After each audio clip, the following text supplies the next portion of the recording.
Welcome, friends. This is Carla from the Stash in downtown Baldwin, Wisconsin. And I am bringing you a magic circle tutorial to end all magic circle tutorials. This one is going to be your go-to because here's a little secret. There's no magic to the magic circle. Okay? Let's get started. Here's my yarn. Here's my tail end, okay? I need 2 fingers and a thumb, okay? So I take this tail end right here over my 2 fingers. I hold it with my thumb. I wrap my working yarn around my fingers.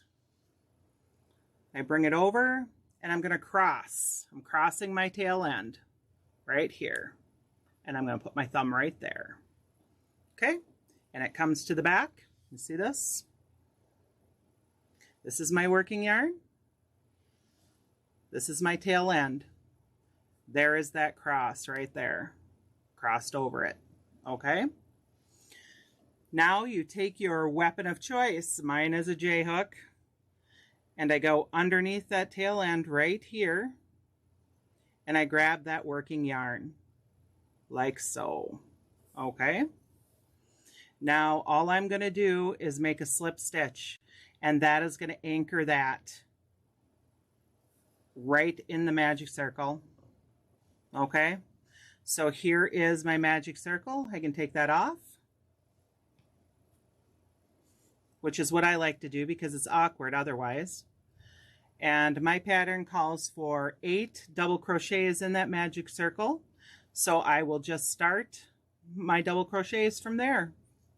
Okay, so here is number 1, and this is what it looks like. Number 1 and the slip stitch. And I have 2. Let's get those really quick. And this can be done if your pattern calls for single crochets. It works the same. You just do that slip stitch to anchor it, and then you start your single crochets. Mine calls for doubles, but you could have triples. It'll work the same. Let me get these here. I'm gonna do a couple more and then I'll count them. I always double count my stitches because once I pull that tail end and cinch or close, it's kind of hard to get it back open again, if you can even, to add more. So I'm going to take my hook off and I'll point to my stitches here. There's 1, 2, 3, 4, 5, 6, 7, and 8. Ooh, I guessed right. So this right here is the first one we did. And right on the end here is that slip stitch. Okay, so the slip stitch we did not count. Slip stitch here. 1, 2, 3, 4, 5, 6, 7, 8 double crochet. So I have enough. I like to put my hook back on and cinch that a little tighter just so I don't lose that stitch. And here is my tail. Now I'm going to pull this through like so. Okay, and it looks pretty tight. However, a lot of times there is a little bit left in there, and that is a pain point for anyone using that magic circle. If you leave a little bit extra in that loop that you haven't pulled through, it will cause the circle to open in the future. No matter if it's woven in or not, there'll be extra yarn in that circle that was not pulled tight, and it will open. Okay, so to alleviate that, we're going to take a hold of this. I'm going to get a good hold on it, and we're going to pull it a little bit tighter.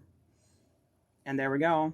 Any excess is now out, and we will verify that this will stay by weaving it in.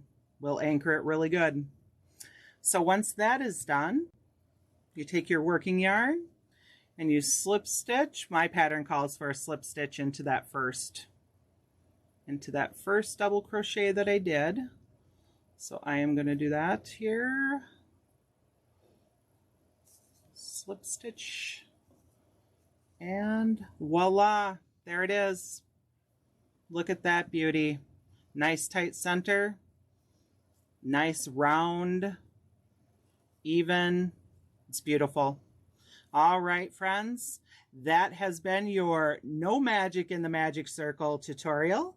Please join us again for other hints and tricks in your crocheting journey. Bye.